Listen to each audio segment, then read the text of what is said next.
Bueno, habíamos visto, hermanos, el tema del capítulo 15 de la declaración de fe que hablaba acerca de el arrepentimiento,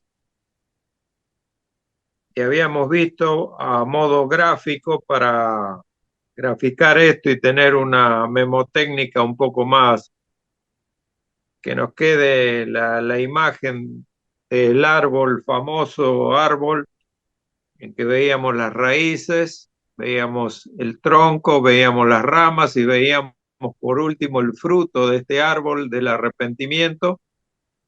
Decíamos, a modo de resumen, lo voy a nombrar, que el arrepentimiento tenía cuántas partes, de cuántas partes contaba un arrepentimiento verdadero. Habíamos dicho que constaba de dos partes. La famosa palabra griega metanoia, que significa reconocer el pecado y cambiar de forma de pensar respecto a él, o sea, un cambio de mente que se tiene que dar en el cristiano, y la segunda parte, que era el volvernos a Dios en arrepentimiento y confesión de nuestro pecado. O sea, si no se dan las dos partes, no pasa de ser un simple remordimiento y no alcanza a ser un arrepentimiento verdadero, por lo cual corremos el riesgo cierto de volver a caer en lo mismo una y otra vez y no poder alcanzar ese verdadero auxilio que Dios nos da cuando nos confesamos nuestro pecado y nos arrepentimos.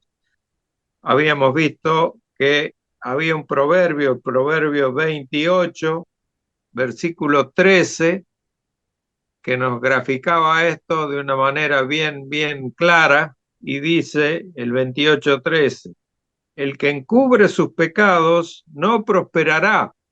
O sea, si yo cubro mi pecado, si lo oculto, no voy a prosperar, porque yo lo puedo ocultar para los demás, para las demás personas, pero no lo puedo ocultar para Dios. A Dios no le puedo ocultar nada. Entonces, ¿qué tengo que hacer? Dice, más el que los confiesa y se aparta alcanzará misericordia.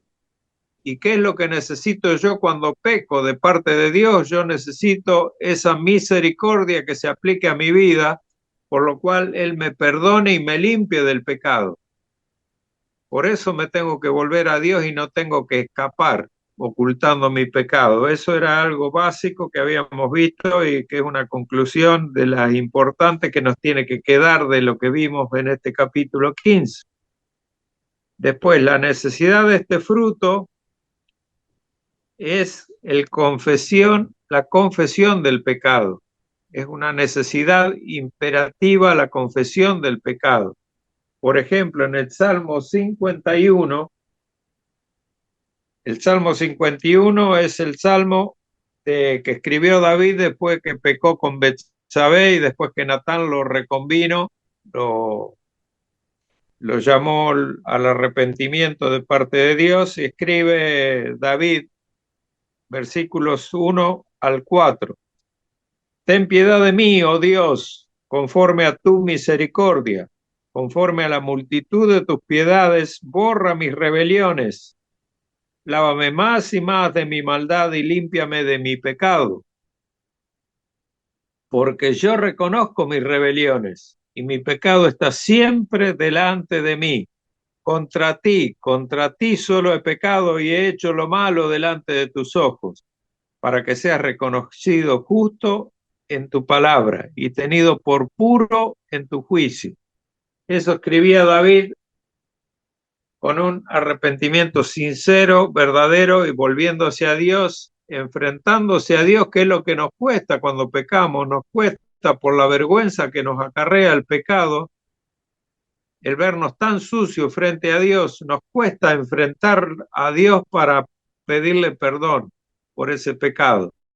Entonces David, en un acto de gran valentía, de suma valentía, que él no había considerado, ya lo habíamos dicho varias veces ya, porque tocamos el tema del Salmo 51 en varias oportunidades, él había estado ya un año sin confesar su pecado a Dios hasta que Natán lo reconvino, hasta que Natán lo confrontó con su pecado de parte de Dios y David reconoce ese pecado y se vuelve a Dios en confesión.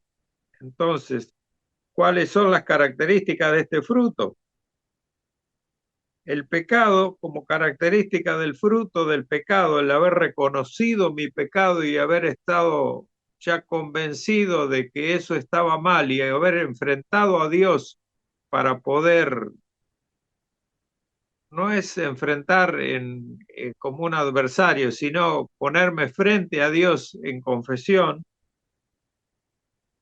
Yo renuncio a ese pecado, lo odio y lo abandono, pero lógicamente no en forma de manera perfecta, pero sí de manera totalmente sincera y de corazón. Esas son las características del fruto del pecado tan importante. Porque si vamos a Primera de Juan, busquen Primera de Juan en el Nuevo Testamento, al final, Primera de Juan 1:8 y 9. 1:8 dice, si decimos que no tenemos pecado, nos engañamos a nosotros mismos y la verdad no está en nosotros. O sea que siempre estamos en pecado, nosotros siempre estamos pecando por una causa o por la otra, por comisión o por omisión, de alguna manera siempre estamos pecando. Pero si confesamos nuestros pecados, Él, Dios, es fiel y justo para perdonar nuestros pecados y limpiarnos de toda maldad. Eso es lo importante. Para alcanzar la misericordia de Dios y que Dios nos limpie de toda maldad a causa de ese pecado que cometimos, debemos confesarlo. Debemos confesarlo a Él y Él nos va a perdonar. Ese es el auxilio que Él nos presta cuando nosotros reconocemos nuestro pecado. Y era la parte de la raíz del árbol que constaba, ¿se acuerdan ustedes?, de dos partes. La raíz la dividíamos en dos partes. Por un lado, la verdadera sensación de pecado, el reconocer que lo que estamos haciendo es pecado, y como segunda parte de la raíz tan importante, la comprensión de la misericordia de Dios, que Dios no nos va a tomar y nos va a castigar por ese pecado, sino que si nos confesamos delante de Él, alcanzaremos su misericordia. Por eso Proverbios decía tan claramente que el que confiesa sus pecados y se aparta alcanzará misericordia. O sea, yo tengo que confesarlos y apartarme. Aunque yo sé que no perfectamente me voy a apartar siempre de mis pecados y los voy a poder abandonar, pero sí, sinceramente y de corazón lo hago. Entonces ahí viene la misericordia de Dios y con eso ya tenemos un resumen de lo más importante que vimos del capítulo 15 acerca del arrepentimiento. Dijimos entonces que el arrepentimiento, tenemos dos tipos de arrepentimiento, un arrepentimiento verdadero y un arrepentimiento falso. El arrepentimiento falso cae en un simple remordimiento por el haber errado, para haber hecho algo mal ante Dios, pero no llegamos a buscar a Dios en arrepentimiento, en confesión, entonces es nada más que un simple remordimiento.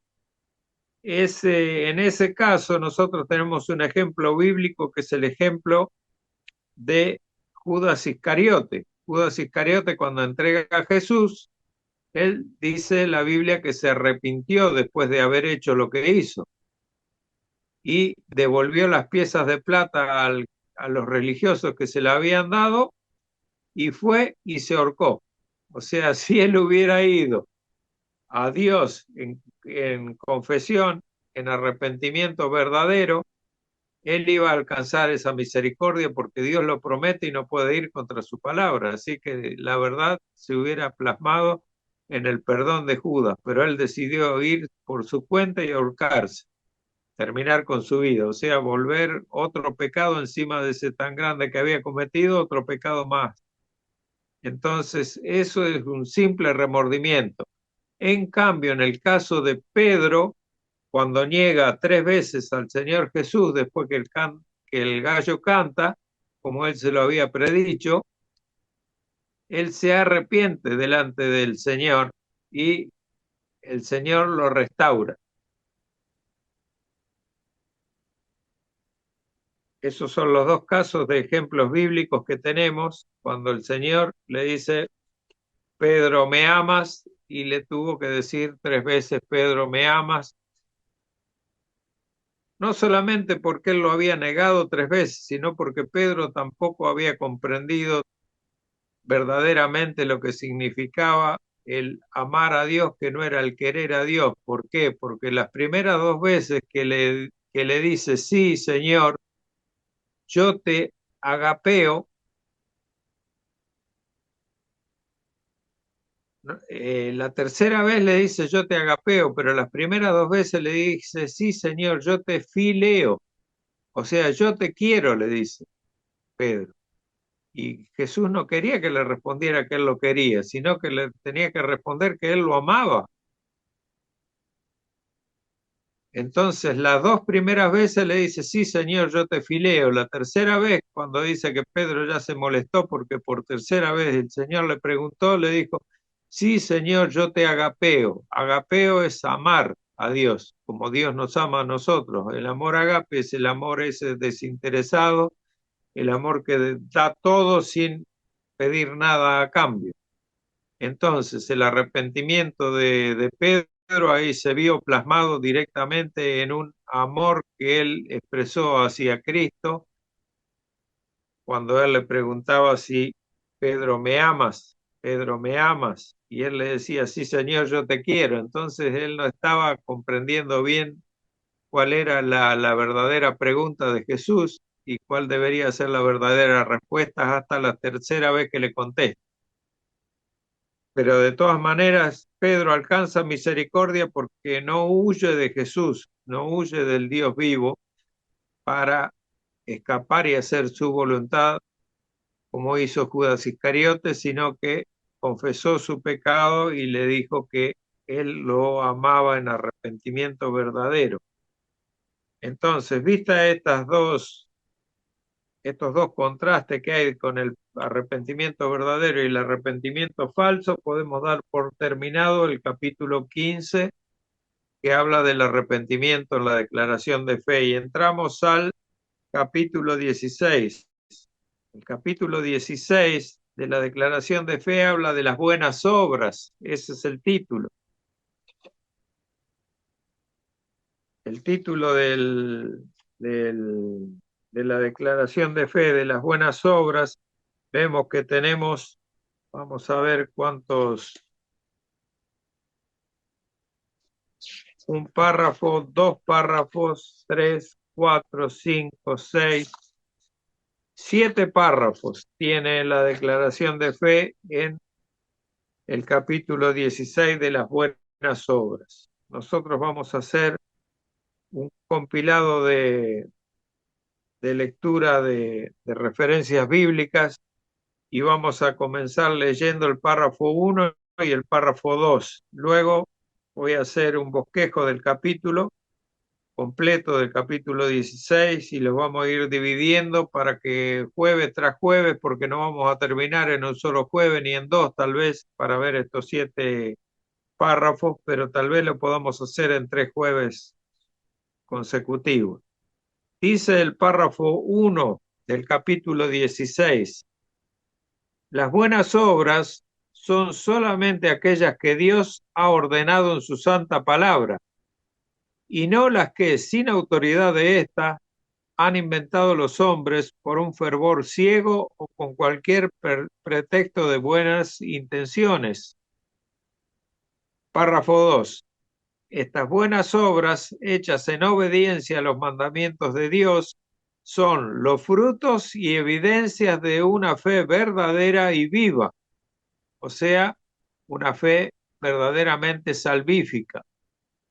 Y por ellas los creyentes manifiestan su gratitud, fortalecen su seguridad, edifican a sus hermanos, adornan la profesión del Evangelio, tapan la boca de los adversarios y glorifican a Dios, cuya hechura son creados en Cristo Jesús para ellos, para que teniendo por fruto la santificación, tengan como fin la vida eterna.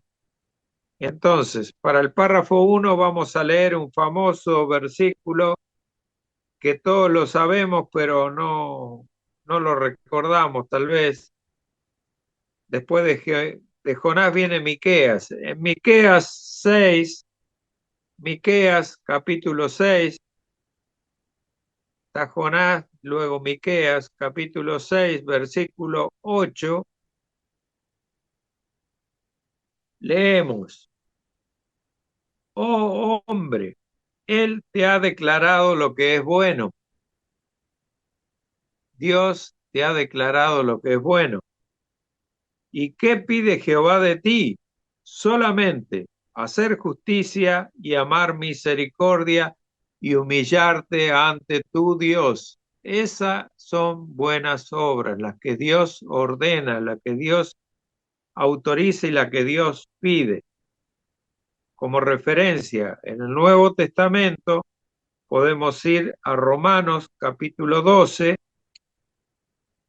versículo 2.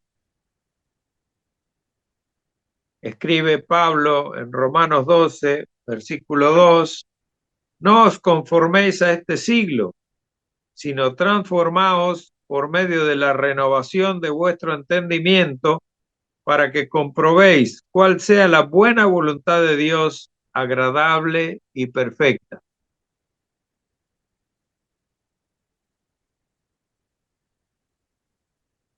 ¿Cuál es la buena obra aquí? ¿Cuál es la buena obra? El negarnos a entrar en el molde y tomar la forma del molde que este mundo nos presenta a nosotros. No os conforméis a este siglo, a este siglo, a este mundo, a esta época.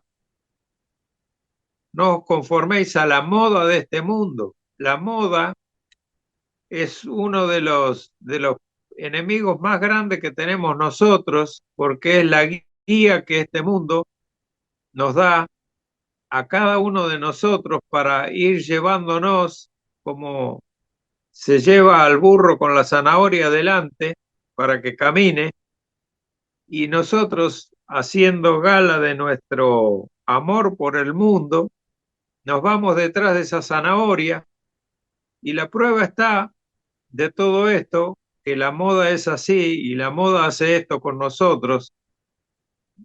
Lo cierto es que lo hace más que nada con los jóvenes, porque los jóvenes siguen fácilmente la corriente de este mundo. Ustedes se dan cuenta, los que tienen menos edad, se dan cuenta de que uno sale con un pantalón roto y el otro sale con un pantalón más roto y el otro sale con el pantalón más roto, y es cuestión de ver quién tiene el pantalón más roto porque se usa, porque está a la moda. Después el otro se corta el pelo de tal manera y ya salió el otro y se cortó el pelo de tal manera, y vemos a todo que parece que se lo cortó el mismo peluquero al pelo.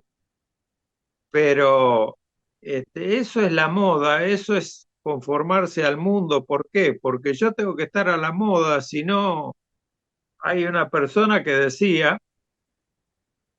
si vos no estás en Facebook, si vos no tenés una cuenta en Facebook, hace tiempo ya, ahora tenés que tener una cuenta en Instagram y en otras redes también. Si no, no sos nadie, si no, no existís. Eso es lo que dice la juventud. Si no tenés una cuenta en Facebook, en Instagram, no existís.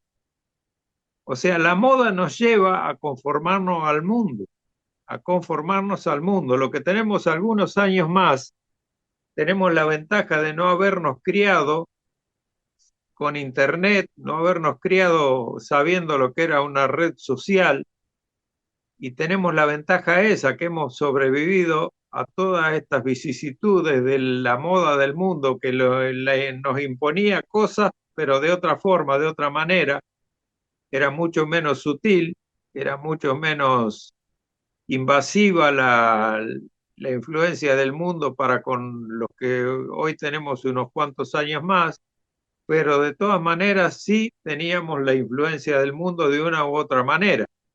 Yo, por ejemplo, viví la época de que se usaban los pantalones anchos abajo, esos pantalones acampanados que tenían, parecíamos unos payasos cuando nos vestíamos, pero bueno, era lo que se usaban en un tiempo.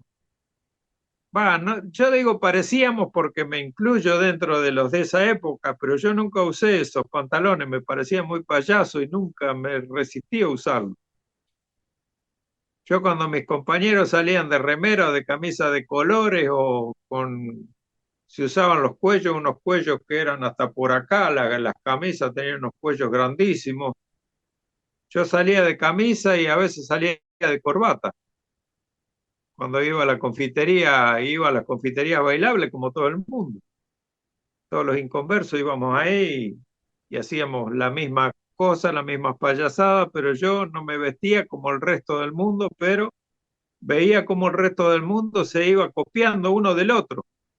Eso es la moda, eso es la moda. Entonces no nos conformemos a la moda, eso es lo que dice Pablo, no os conforméis a este siglo, a la moda del siglo. ¿Por qué? Porque cada época tiene su moda y toda la moda se va acumulando para hacer de nosotros una serie de males que nos llevan a desembocar como si fuéramos arrastrados por un río, nos lleva a desembocar en cualquier barbaridad, en cualquier situación que nos aleja de lo que Dios quiere realmente. Por eso dice Pablo, transformaos por medio de la renovación de vuestro entendimiento. Yo tengo que entender lo que Dios quiere de mí. ¿Por qué? Para que comprobéis, para que yo compruebe por mí mismo que la voluntad de Dios es buena, es agradable y es perfecta. ¿Por qué? Porque siguiendo la voluntad de Dios y obedeciendo, que es la palabra clave aquí, la obediencia, como fruto de lo que vimos en el capítulo pasado, el capítulo 15 del arrepentimiento, el fruto, uno de los frutos que habíamos visto es la obediencia, que lo dije como repaso ahora, como lo último, una obediencia que no es perfecta, pero es sincera. Entonces, por esa obediencia nosotros nos vamos alineando en la voluntad de Dios, teniendo el consuelo de que la voluntad de Dios es agradable y es perfecta, además de ser buena. En segunda a Timoteo 3, segunda a Timoteo 3, 16 y 17, Pablo escribe que toda la escritura es inspirada por Dios y es útil. ¿Para qué? Para enseñar, para redarguir, o sea, para convencer, para corregir, para instruir en justicia. ¿Para qué? ¿Para qué? A fin de que el hombre de Dios sea como perfecto, dice Pablo, sea perfecto, enteramente preparado para qué? Para toda buena obra, porque ¿cuál es? Vuelvo a repetir, la buena obra, aquella que Dios preparó de antemano, como dice Efesios 2:10, para que anduviéramos en ellas. Vamos a ver Efesios. ¿Qué nos dice Pablo en Efesios 2? Primero nos dice en el capítulo 8 que somos salvos por gracia, por medio de la fe. En el capítulo 9 me dice que no soy salvo por obras para que nadie se gloríe. Y en el versículo 10 me dice, porque somos hechura suya, creadas en Cristo Jesús para buenas obras, las cuales Dios preparó de antemano para que anduviésemos en ellas. O sea, Dios ya preparó esas buenas obras que nosotros vamos a hacer. Pero ¿qué necesitamos para poder entrar en la obediencia perfecta del versículo 10? Obediencia. Necesitamos consagración a Dios y su palabra. La obediencia a los mandatos de Dios que no son gravosos, como dice la Escritura. Los mandamientos de Cristo no son gravosos. Vamos a ver lo que dice en Romanos 10:2. Pablo, Romanos 10, versículo 2, porque yo les doy testimonio de que tienen celo de Dios, pero no conforme a ciencia, hablando primero, hermanos, ciertamente mi anhelo de mi corazón y mi oración a Dios por Israel es para salvación, porque yo les doy testimonio de que tienen celo de Dios, pero no conforme a ciencia. O sea, no es un celo bien centrado como Dios quiere. Están equivocados, tienen un celo de Dios porque a Dios lo consideran, pero no entendiendo bien lo que Dios pretende de ellos, lo que Dios quiere de ellos. En primera Pedro 1:18, primera de Pedro 1, versículo 18, leemos: sabiendo que fuiste rescatado de vuestra vana manera de vivir. ¿Por qué? Porque nuestra manera de vivir era equivocada, totalmente equivocada, vacía, hueca, sin sentido, sin propósito era nuestra vida antes de llegar la salvación, la regeneración a nuestra vida, la cual recibisteis de vuestros padres, no con cosas corruptibles como oro o plata, sino con la sangre preciosa de Cristo como de un cordero, sin mancha y sin contaminación. La verdad la recibimos únicamente de Cristo, y el verdadero propósito para nuestra vida vino cuando conocimos lo que Cristo demandaba de nosotros, no antes de esto. Entonces, con estas cosas como introducción, vamos a ver el bosquejo del capítulo, y primero vamos a ver la norma de las buenas obras y luego la importancia de las buenas obras. La norma de las buenas obras dice que la regla o el árbitro supremo del bien y el mal para la voluntad del hombre, de la humanidad, es la voluntad de Dios. O sea, quien marca lo que está bien y lo que está mal para el hombre es únicamente Dios. Yo no soy quien para decir que lo que hago está bien o lo que hace el otro está mal, o a la inversa, lo que hace el otro está bien y lo que hago yo está mal. Dios es el único que puede decir eso está bien, está hecho de acuerdo a lo que yo digo, o no está de acuerdo a lo que yo digo. Dios es el único que puede actuar como árbitro supremo del bien y el mal. Para eso vamos a ver el capítulo en el Antiguo Testamento de Levítico, en el libro del Levítico, capítulo 19. Yo no voy a leer todo el capítulo, pero ustedes, si quieren profundizarlo, pueden leer todo el capítulo. Es largo, tiene 37 versículos, pero dice: habló Jehová a Moisés diciendo: habla a toda la congregación de los hijos de Israel y diles: santos seréis, porque yo soy Jehová vuestro Dios, santo. Cada uno temerá a su madre y a su padre, y mis días de reposo guardaréis. Yo, Jehová vuestro Dios. Y así sigue mandamiento tras mandamiento. Y esas son las buenas obras que Dios propuso como mandamientos para el pueblo de Israel en el antiguo pacto. En primera Timoteo, ya en el nuevo pacto, en primera Timoteo 6:15,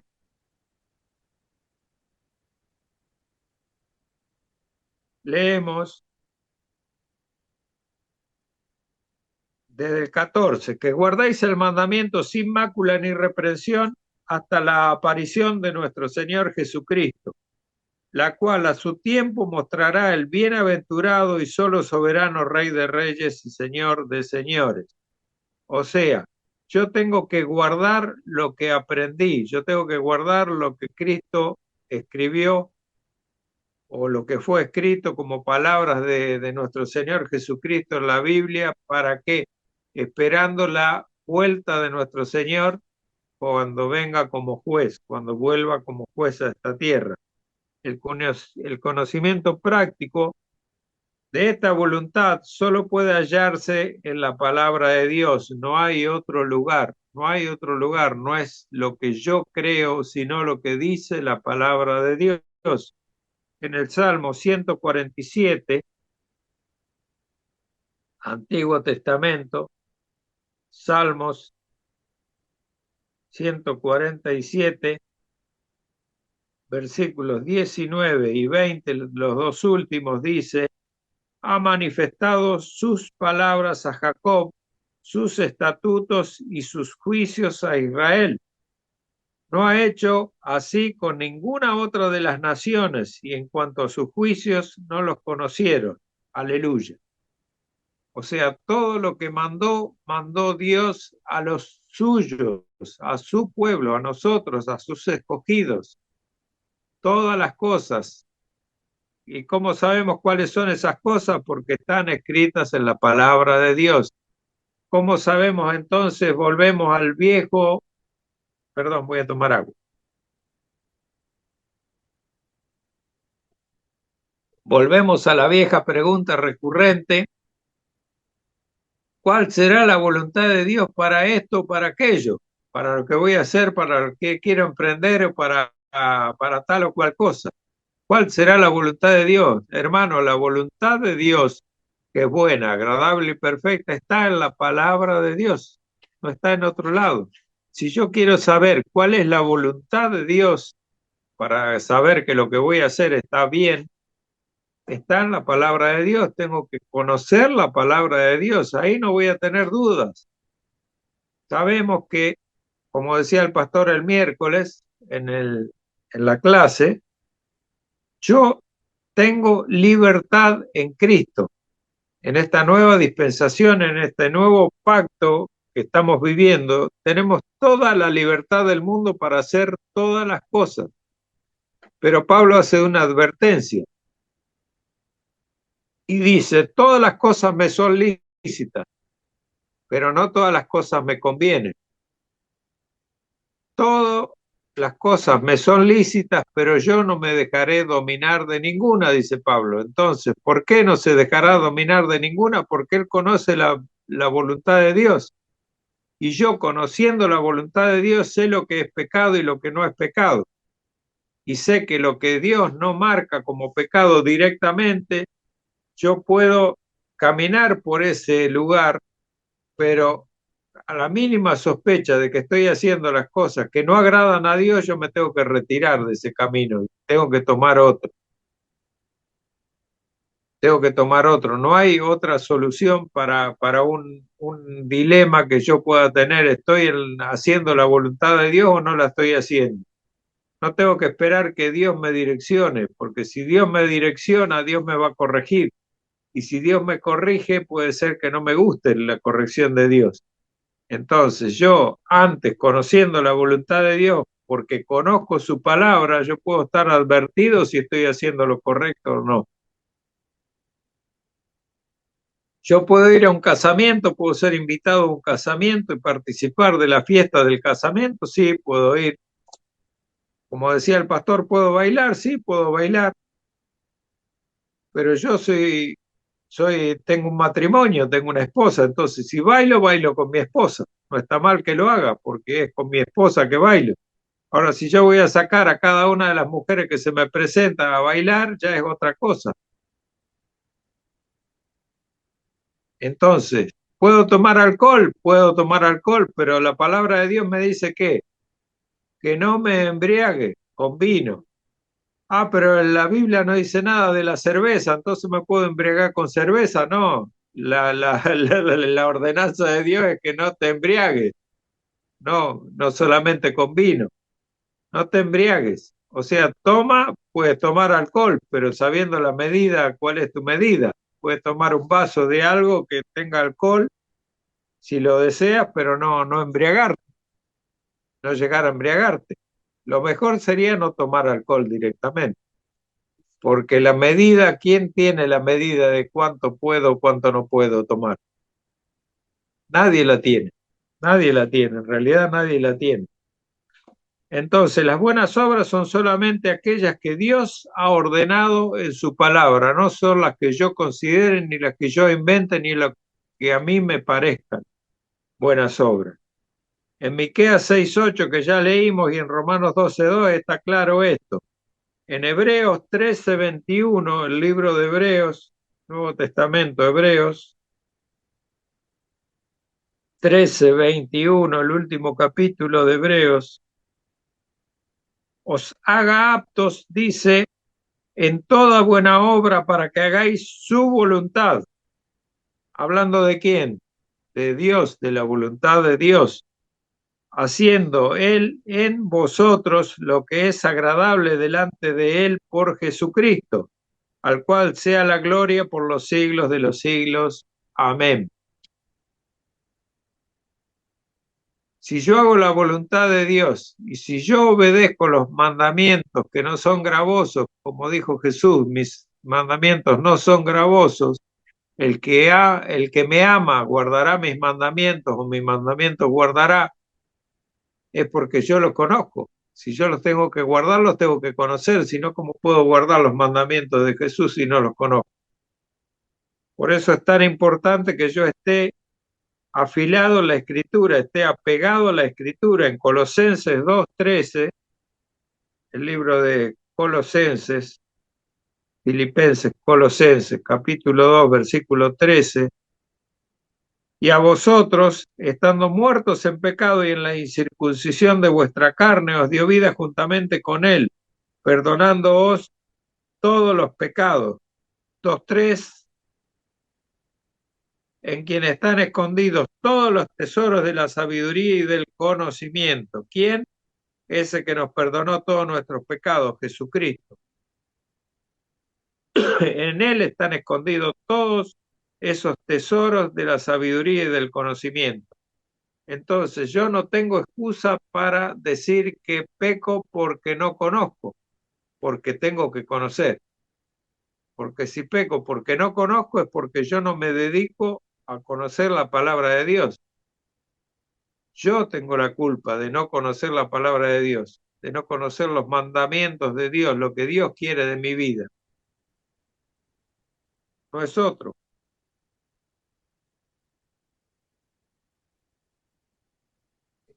En general, las buenas obras son las que se conforman de alguna manera a la ley de Dios como está revelada en las Escrituras.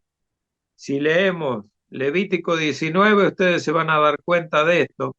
Anótense Levítico 19 y léanlo porque es largo, yo no lo puedo leer acá porque nos vamos a pasar toda la noche leyendo Levítico, pero profundicen en la lectura de Levítico 19 completo para que ustedes puedan tener una dimensión de lo que Dios pide para su pueblo. Tengan en cuenta que Él los pedía en ese tiempo, en aquel tiempo, cuando escribió Moisés, lo pedía para el pueblo de Israel, que eran los únicos que tenían la palabra de Dios. Era el pueblo del libro, era el pueblo de Israel, el pueblo étnico de Israel.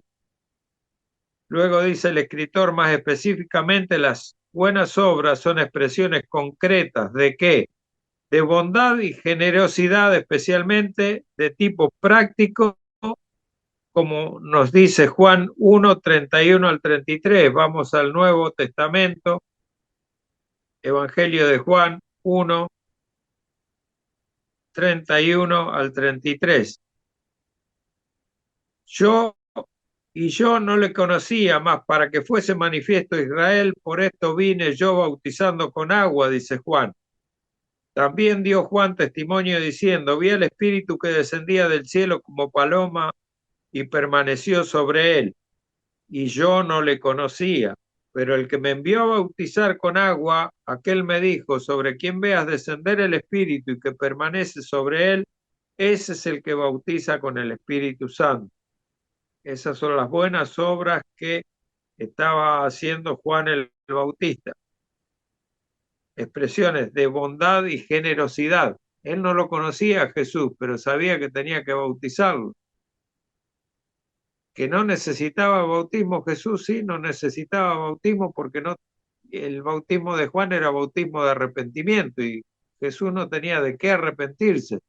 Pero ¿qué le dijo Jesús a Juan? Conviene que se cumpla toda la ley. Para que se cumpliera toda la ley en Jesucristo, Jesucristo debía ser bautizado como cualquier pecador, como cualquier ser humano pecador. Hechos 10:38, el libro histórico del Nuevo Testamento, Hechos 10, versículo 38. Leemos, como Dios ungió con el Espíritu Santo y no con poder a Jesús, y con poder a Jesús de Nazaret, y como éste anduvo haciendo bienes y sanando a todos los oprimidos por el diablo, porque Dios estaba con él. Obras de bondad y de generosidad. Segunda a los Corintios 9, 8 y 9.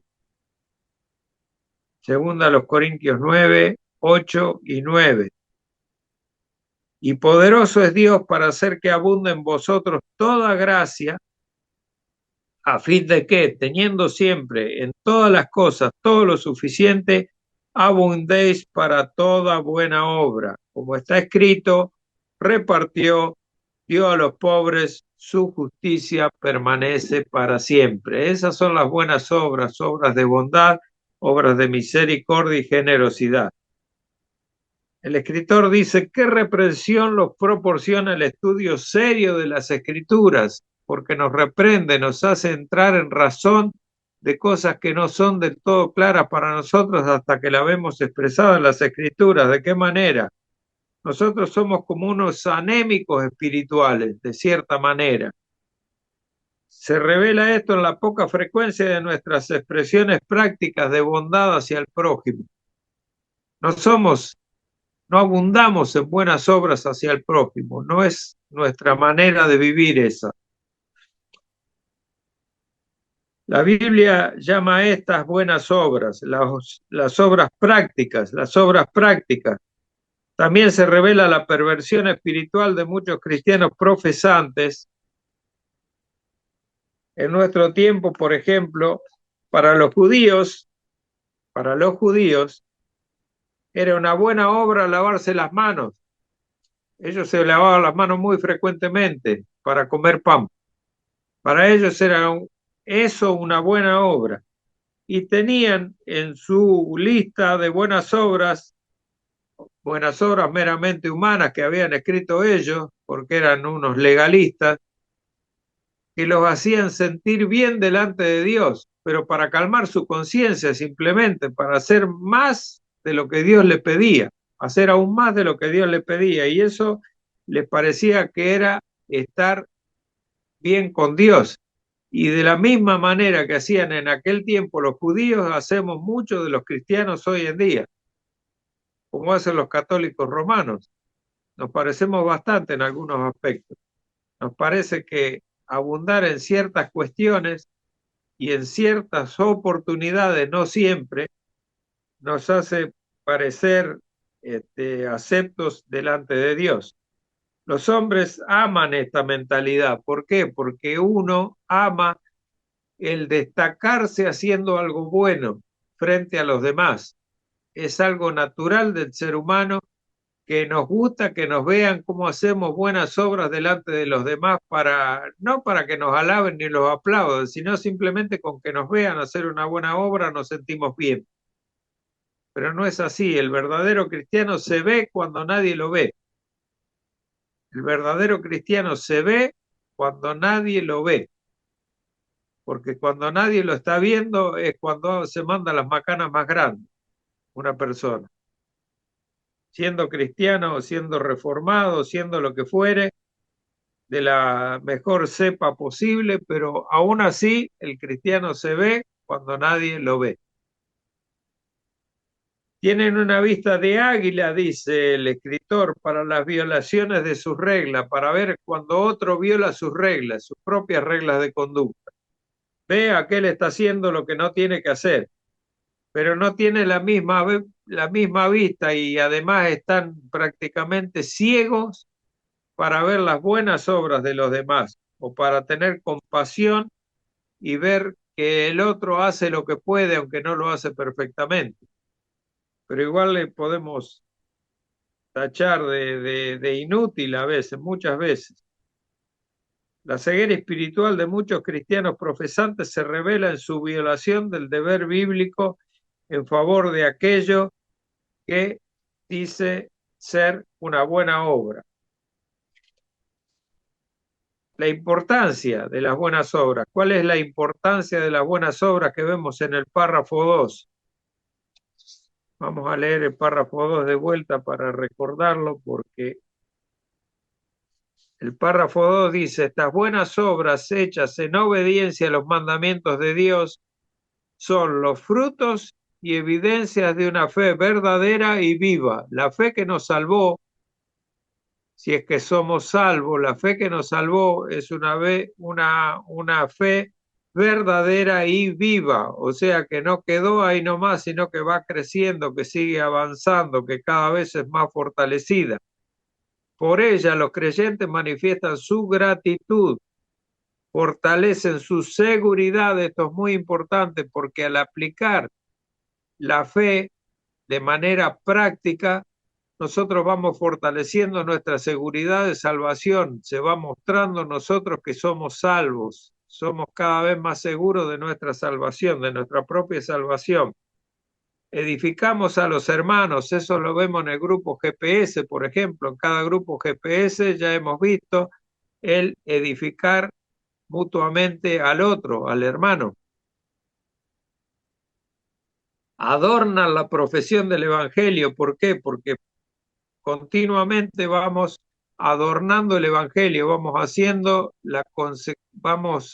viviendo la consecuencia de haber recibido la palabra del Evangelio y de ser capaces de predicar el Evangelio.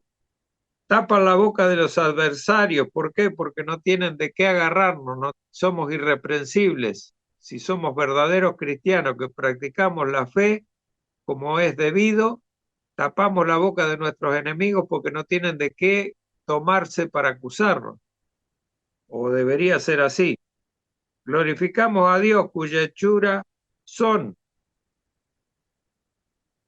Glorificamos a Dios porque somos criaturas, hijas de Dios. No todos son hijos de Dios, pero los que son hijos de Dios sí glorificamos a Dios. Somos creados en Cristo Jesús para eso somos criados en Cristo Jesús, para que teniendo por fruto la santificación, el fruto de nuestra profesión como cristianos, ¿cuál es? Ser santos. ¿Por qué? Porque Dios es santo, Dios lo pide. Y tengamos como fin la vida eterna. Entonces, viendo ese capítulo, viendo ese párrafo, perdón, vemos que es debido a su testimonio la importancia de las buenas obras. Las buenas obras van marcando nuestro testimonio como cristianos. ¿De qué manera?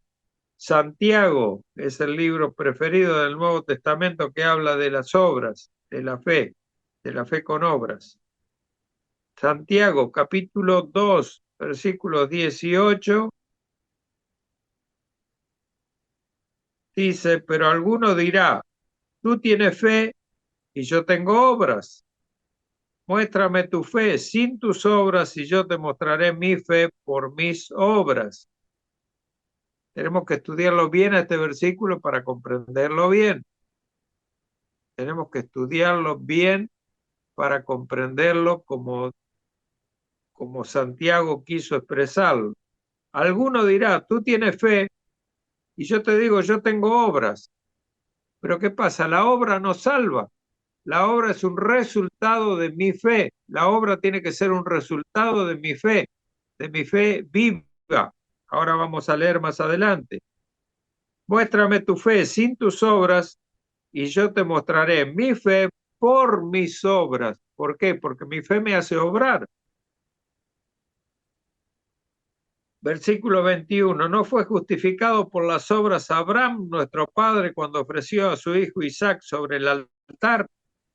¿No ves que la fe actuó juntamente con sus obras y que la fe se perfeccionó por las obras? Porque ¿por qué obedeció Abraham? Abraham no obedeció para hacer la obra de Dios por una obediencia ciega, sino porque tenía fe en Dios. que Dios no le iba a mandar a hacer una barbaridad, sino que Dios lo estaba probando para probar su fe. Entonces, en su fe, Abraham obró de acuerdo a lo que Dios le demandó y fue justificado por su obra. ¿Por qué? Porque él tenía fe primero, no porque hizo la obra ciegamente. Y se cumplió la escritura que dice, Abraham creyó a Dios, primero Abraham creyó a Dios y después le fue contado por justicia y fue llamado amigo de Dios. Vosotros veis pues que el hombre es justificado por las obras y no solamente por la fe. O sea, ¿por qué fue justificado Abraham? Porque Abraham obró la fe que tenía en Dios. La fe que no obra es una fe muerta, dice Santiago. Primera de Pedro 2, Primera de Pedro 2, 9, versículo 9. Mas vosotros sois linaje escogido, real sacerdocio, nación santa, pueblo adquirido por Dios. ¿Para qué? Para que anunciéis las virtudes de aquel que os llamó de las tinieblas a su luz admirable.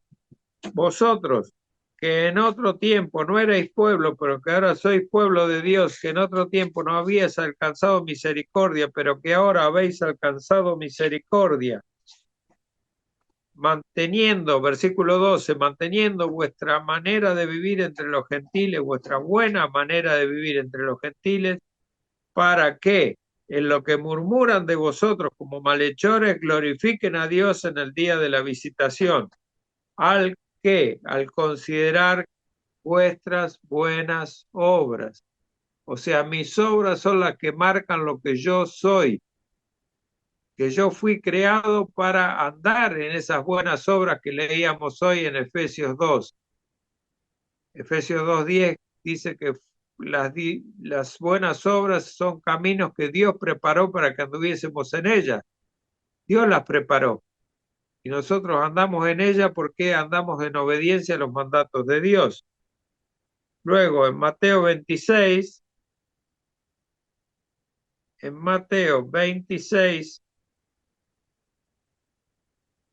desde el 1 al 11, no voy a leer todo, pero ustedes después lo pueden leer. Cuando hubo acabado Jesús todas estas palabras, dijo a sus discípulos, sabéis que dentro de 2 días se celebra la Pascua y el Hijo del Hombre será entregado para ser crucificado. Entonces los principales sacerdotes, los escribas y los ancianos del pueblo se reunieron en el patio del sumo sacerdote llamado Caifás y tuvieron consejo para prender con engaño a Jesús y matarle. Pero decía, no durante la fiesta para que no se haga alboroto en el pueblo. Ellos creían que era una buena obra que hacían el matar a Jesús, porque ellos pensaban que Jesús estaba atentando contra la ley de Moisés, porque no creían que Jesús fuera Dios, no creían que Jesús habría venido de parte de Dios. Entonces, cuando uno mal entiende y trata de hacer sus propias leyes, aparte de las leyes de Dios, esas obras que hace no son necesariamente buenas. No son necesariamente buenas. Buenas son únicamente las obras que Dios manda que hagamos. Entonces surgen las preguntas. ¿Damos gracias a Dios no solo con nuestros labios, sino también con nuestros hechos? Porque una forma de dar gracias a Dios por las cosas que tenemos es con nuestras obras, con nuestros hechos, nuestro andar. Otra pregunta, ¿intentamos notar misericordias destacadas mediante una acción de gracias especial? Por ejemplo, si vamos al Antiguo Testamento, en el libro de Levítico, vamos un ejemplo nomás, ¿no? Porque ya no estamos haciendo como en el Antiguo Pacto las fiestas y las acciones, los holocaustos, las ofrendas, etcétera. Pero en Levítico 7, del 11 al 18, podemos leer, y esta es la ley del sacrificio de paz que se ofrecerá a Jehová. Si se ofreciere en acción de gracia, ofrecerá por sacrificio de acción de gracia tortas y levaduras amasadas con aceite, etcétera, etcétera, etcétera. Los judíos expresaban de esta manera, de acuerdo a los mandatos de Moisés, su acción de gracia por las misericordias que recibían de parte de Dios. Entonces, ¿cómo las expresamos nosotros? Es la pregunta. Aquí debemos volver a la primera afirmación de la confesión de que las buenas obras son evidencias de la fe y fortalecen la seguridad. Por ejemplo, en Primera de Juan, ya para irnos al donde estamos nosotros, en el Nuevo Pacto, en el Nuevo Testamento, en Primera de Juan 2, versículo 3, dice, y en esto sabemos que nosotros le conocemos, si guardamos sus mandamientos. ¿Cómo conocemos, cómo sabemos que somos hijos de Dios, que le conocemos a Dios, en que guardamos sus mandamientos?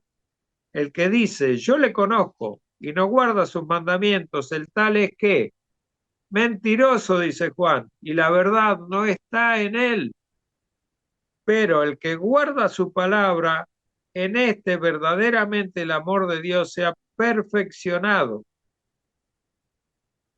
Por eso sabemos que estamos en él. Por esto sabemos que estamos en él. ¿Por qué? Porque guardamos su palabra.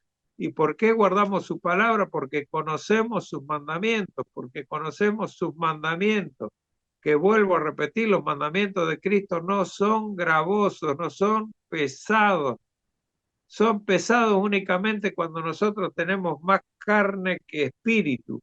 Estamos más alimentados carnalmente que espiritualmente. Ahí son gravosos. ¿Por qué? Porque a nuestra carne no le gusta la obediencia. A nuestra carne no le gusta el obedecer las palabras que Cristo pone para que nosotros andemos por ellas. A la carne no le gusta. Por eso que debemos crecer espiritualmente. Debemos crecer espiritualmente y debemos aprender qué es crecer espiritualmente. ¿Qué es crecer espiritualmente?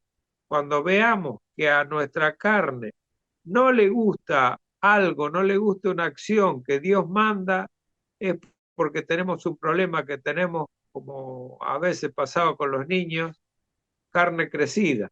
Tenemos carne crecida y nos tienen que operar las amígdalas porque se crecieron las amígdalas y no nos deja de molestar, no podemos respirar bien, tenemos angina repetidamente, entonces tenemos carne crecida y hay que sacarle esa carne. Entonces tenemos que crecer espiritualmente. ¿Para qué? Para que la carne no se moleste cuando queremos hacer la voluntad de Dios. Nuestra potencia, nuestra fortaleza espiritual es la que nos garantiza que vamos a hacer la voluntad de Dios y sabemos que la buena voluntad de Dios o que la voluntad de Dios es buena, agradable y perfecta y por ese camino debemos andar. Entonces no tenemos que estar preguntándonos cuál es la voluntad de Dios, simplemente porque conocemos sus mandatos, conocemos su palabra.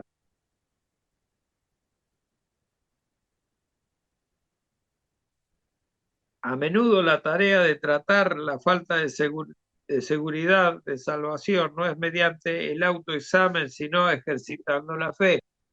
A veces dudamos de nuestra salvación porque no ejercitamos la fe, porque no ponemos la fe por obra.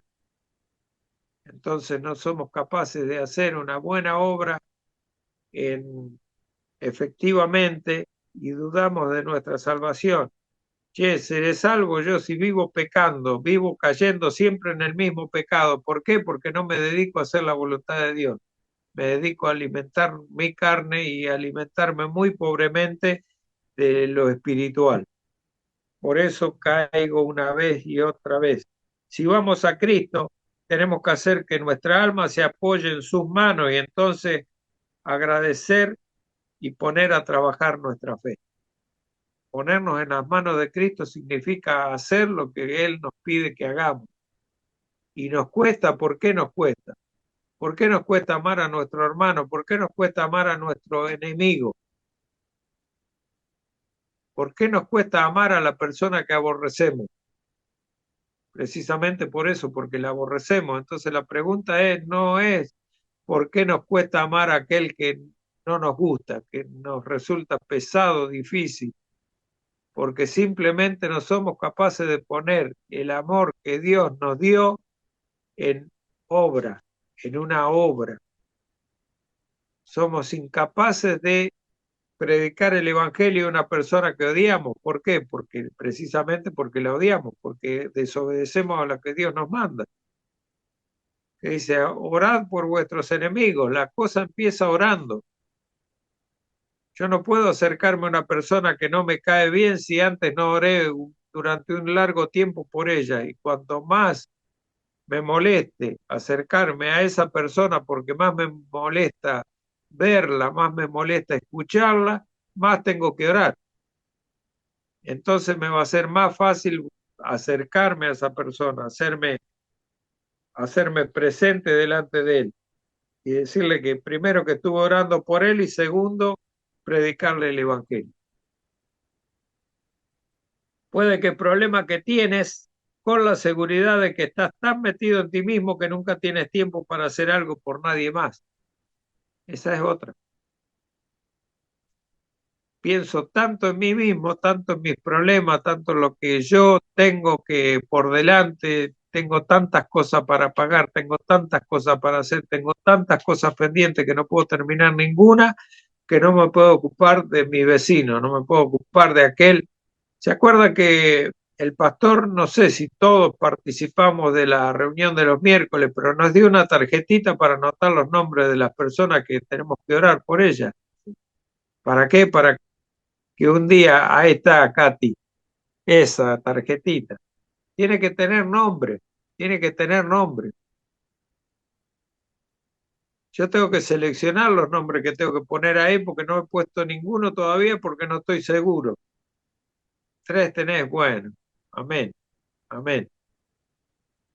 Yo no voy a preguntar quién la escribió, quién no la escribió, porque yo todavía no la tengo escrita, así que no voy a hacer, pero tenemos que ocuparnos de otros, tenemos que dejar de ocuparnos tantos de nosotros para ocuparnos de otros, y eso es hacer una buena obra. ¿Por qué? Porque Dios nos manda eso, no que nos fijemos en nosotros, no que vivamos nuestra vida observando el ombligo nuestro, sino que miremos para afuera, porque allá es donde nos necesitan, no adentro nuestro. No es hipócrita hacer buenas obras para reforzar la seguridad de que somos salvos. Edifica a los hermanos. Segunda a los Corintios 9:2. Segunda carta de Pablo a los Corintios, capítulo 9, versículo 2. Cuanto a la administración para los santos, es por demás que yo os escriba, dice Pablo. En cuanto a la administración para los santos, es por demás que yo os escriba.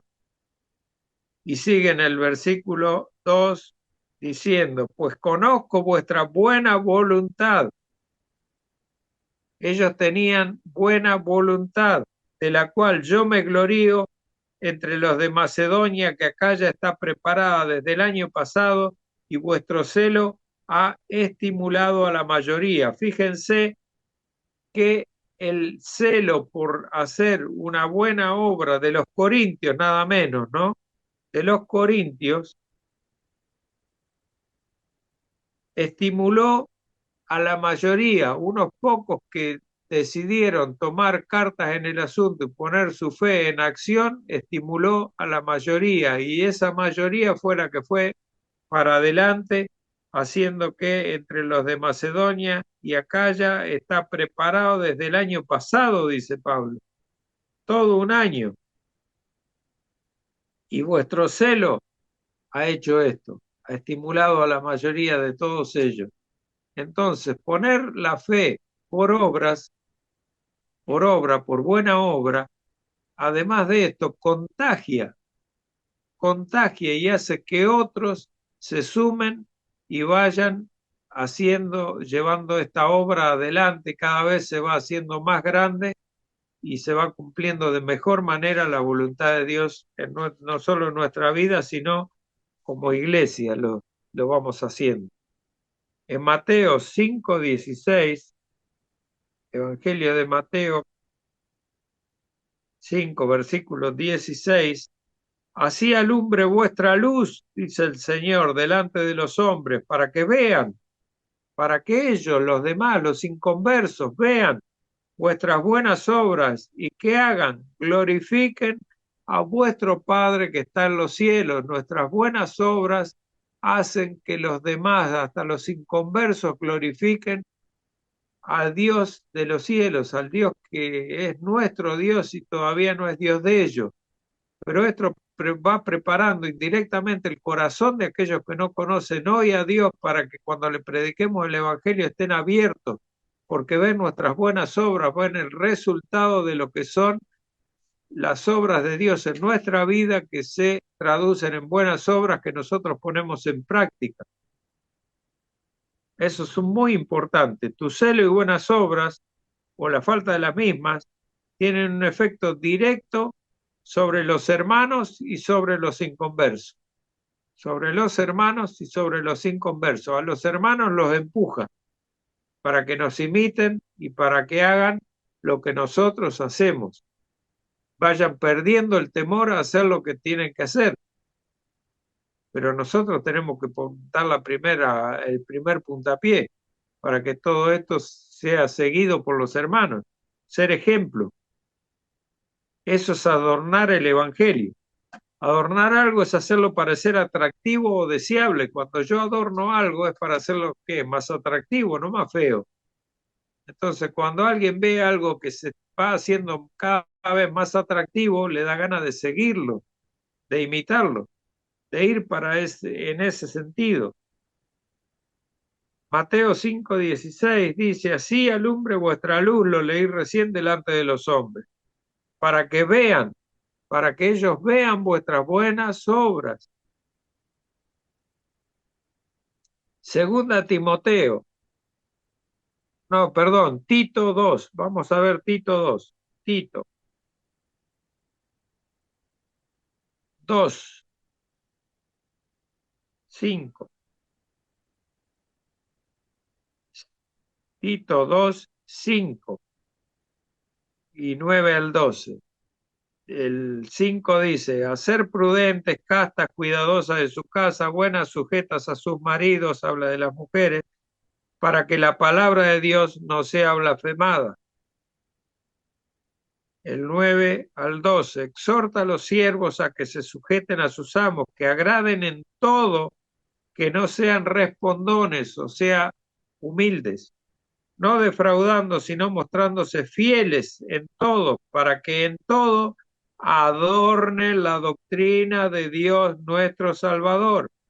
¿Por qué? Porque la gracia de Dios se ha manifestado para salvación a todos los hombres, enseñándonos que renunciando a la impiedad y a los deseos mundanos, vivamos en este siglo sobria, justa y piadosamente.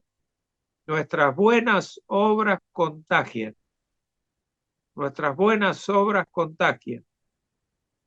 Así como una manzana podrida pudre todo el cajón, una buena obra es contagiosa para que los demás hermanos hagan buenas obras y continúen haciendo estas buenas obras. Es como un impulsor para el creyente de buenas obras. Entonces viene la pregunta. Primero vamos a ver Primera de Pedro 2:12. Ya que estamos ahí cerquita. Primera de Pedro 2, versículo 12. Manteniendo, dice Pedro, vuestra manera de vivir, vuestra buena manera de vivir entre los gentiles, para que los que murmuran de vosotros como malhechores glorifiquen a Dios en el día de la visitación, al considerar vuestras buenas obras, al considerar vuestras buenas obras. Preguntas. ¿Manifiesta la manera en que vives un corazón tierno hacia Dios y el Evangelio? No solo obediente, porque se puede obedecer por obligación, pero manifiesta la manera en que vive un corazón tierno hacia Dios y el Evangelio, o sea, sumiso y voluntarioso para obedecer. ¿Tienes cuidado de la manera en que vives? Que en que vives no difame a Dios y el Evangelio y dé motivo a los enemigos de Dios para blasfemar. ¿Tienes cuidado de cómo te conduces con tu testimonio delante de los incrédulos? A eso se refiere.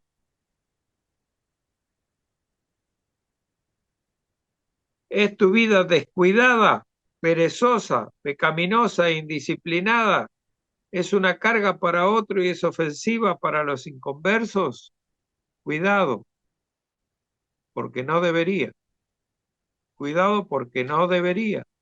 Yo no debo ser descuidado, no debo ser perezoso, no debo ser pecaminoso, no puedo ser indisciplinado. Es todo lo contrario del carácter de cristiano esto. Pero hay muchos cristianos que se manifiestan de esa manera. Menos el domingo en el culto, después su vida es así. Su vida manifiesta todas estas cuestiones que hacen un testimonio negativo para con los demás. Si puedes pensar en ocasiones cuando tu pecado ha sido un testimonio pobre y no estás dolorido, hay algo terriblemente mal.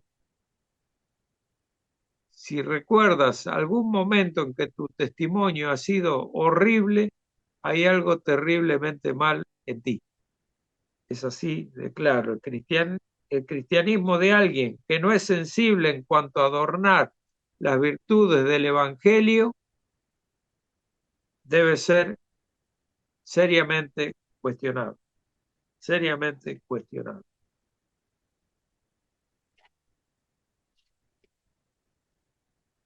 Esto es en cuanto a su carácter, al carácter de las buenas obras.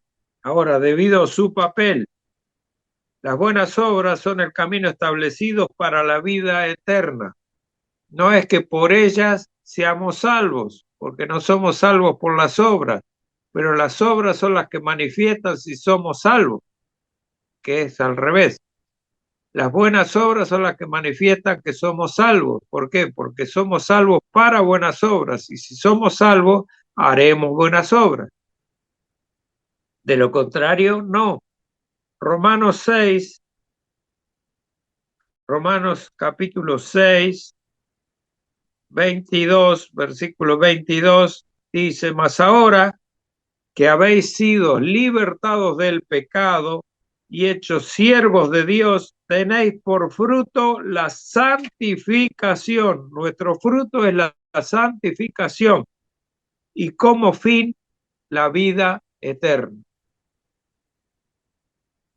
Sin santificación no hay vida eterna. ¿Por qué? Porque la santificación es un fruto, el fruto inmediato que se va logrando como resultado del Espíritu, de la obra del Espíritu en nuestra vida, del Espíritu Santo en nuestra vida. Si la vida, si las obras del Espíritu Santo, que son el amor, el gozo, la paz, la paciencia, la benignidad, la mansedumbre, la fe, la templanza, el dominio propio, no son manifiestas en nuestra vida, es porque hay algo seriamente mal en nosotros.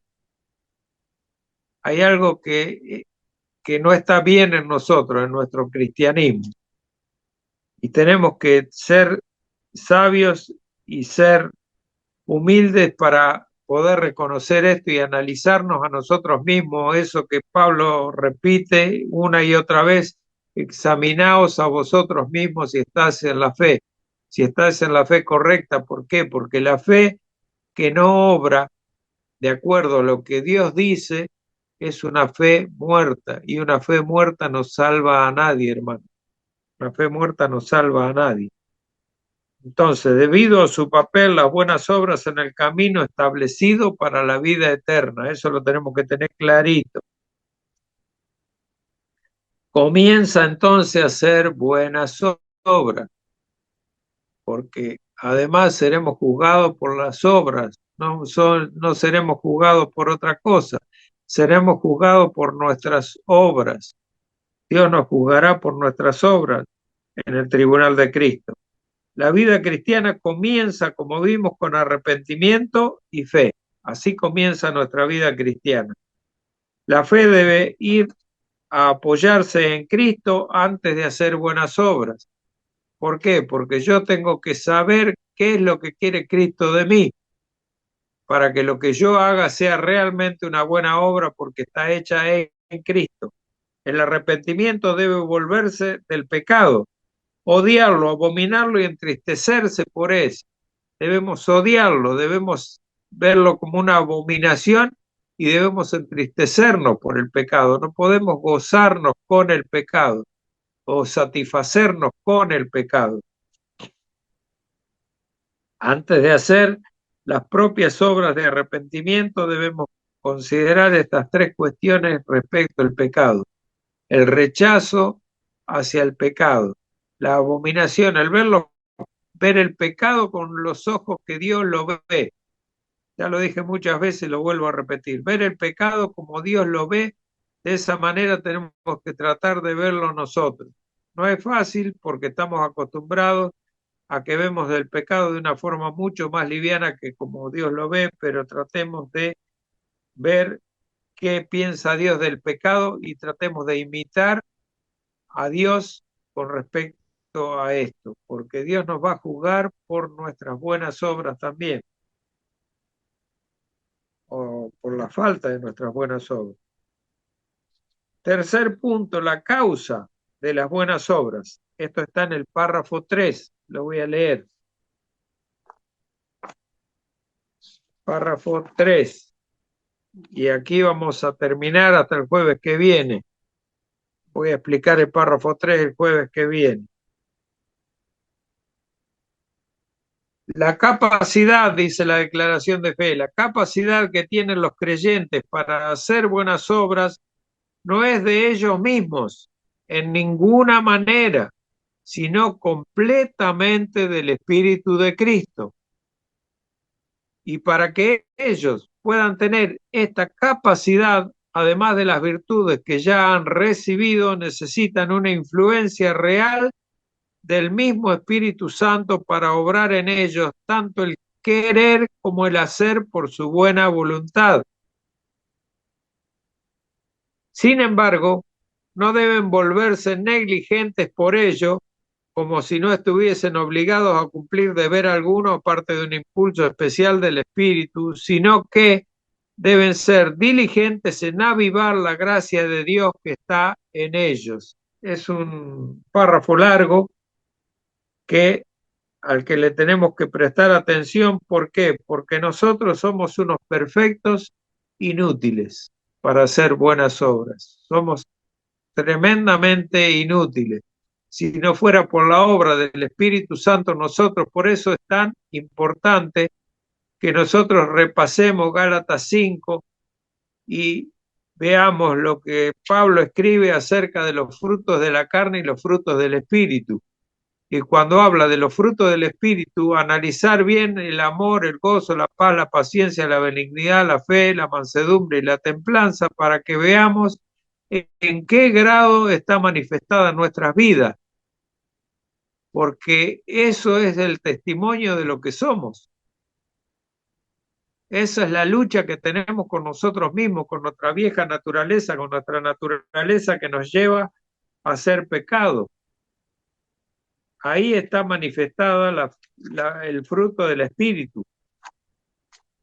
Y van a ver, si hacen ese ejercicio, de qué manera la carne está ganando muchas veces más terreno que el Espíritu en nuestra vida. ¿Por qué? Porque estamos más alimentados de las cuestiones del mundo. Vuelvo a repetir lo que ya dije un par de veces atrás en los capítulos que pasaron ya. Nosotros somos adoctrinados, somos discipulados por el mundo cuando nos alejamos de la palabra de Dios. El mundo automáticamente nos toma y nos empieza a discipular. Nos empieza a discipular, nos empieza a conformar a su imagen y semejanza. ¿Por qué? A través de las redes sociales, a través de la internet, a través de la televisión, inclusive a través de las noticias. Hoy los noticieros son una revista de actualidad más que un noticiero. Hoy el reportero ya dejó de ser solamente reportero y es un crítico, parece un crítico de cine. y opina sobre cuestiones, sobre todas las cuestiones que informa, opina, tienen una opinión y son formadores, por eso les llaman formadores de opinión pública o en la jerga de esta gente que trabaja para las telefónicas que venden servicios, etcétera, etcétera, en la jerga de ellos se llaman FOP, FOP, formadores de opinión pública. Todos los opinólogos esto. Y esa gente, cuando nosotros vamos a escuchar una noticia, directamente nos manejan la noticia y nos dicen qué debemos opinar de esa noticia nosotros, porque indirectamente nos están adoctrinando, no solo informando, sino que nos adoctrinan. Entonces, por eso es tan importante que nosotros tomemos con tanto cuidado las relaciones con los elementos que componen a la sociedad de este mundo.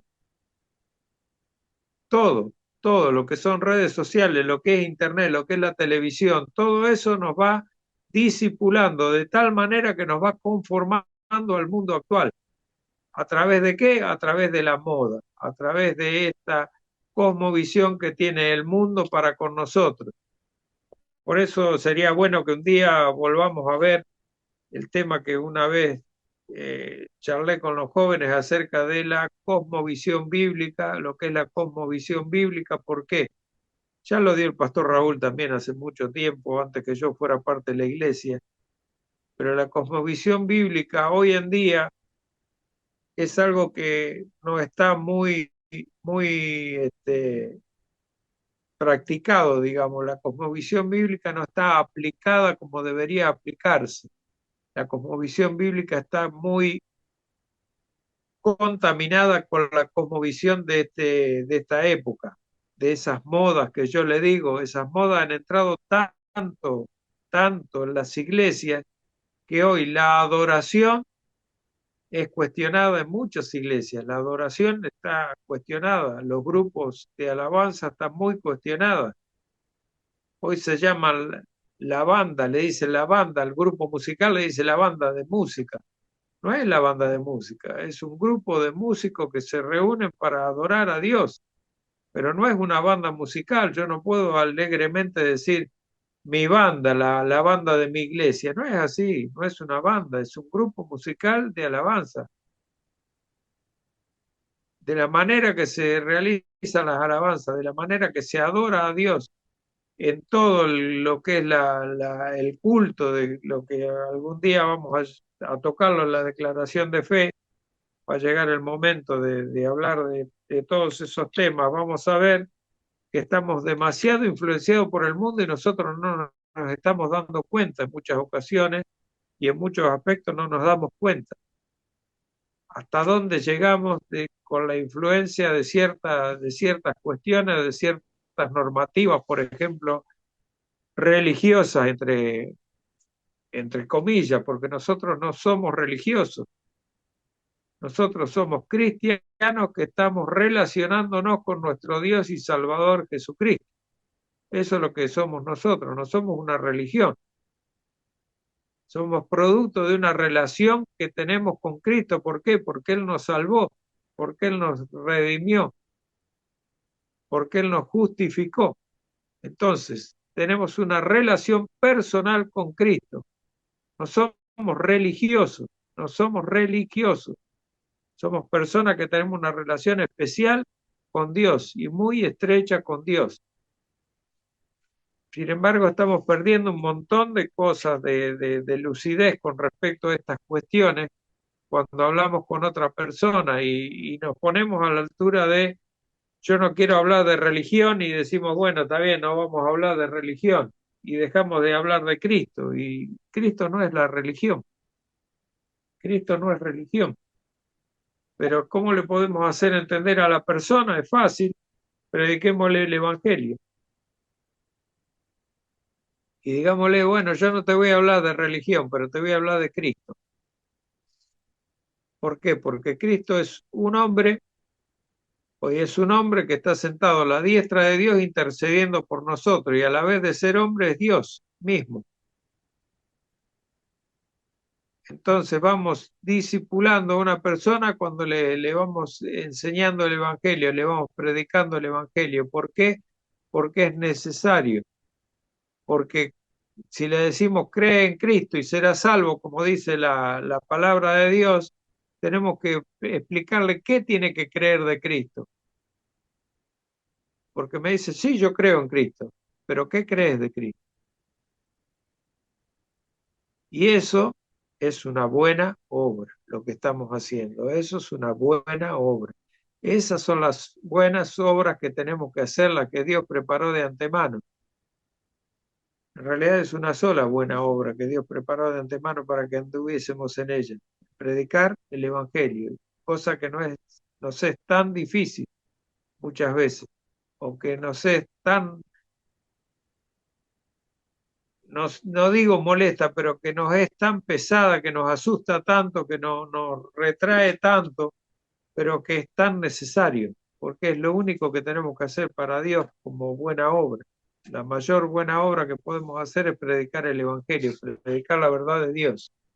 Pero para predicar la verdad de Dios la tenemos que conocer bien. No tenemos que hablar por hablar palabras nuestras, sino hablar lo que Dios dice y no lo que nosotros nos creemos, porque las buenas obras no son las que nosotros nos creemos que hacemos, sino las que Dios dice que debemos hacer.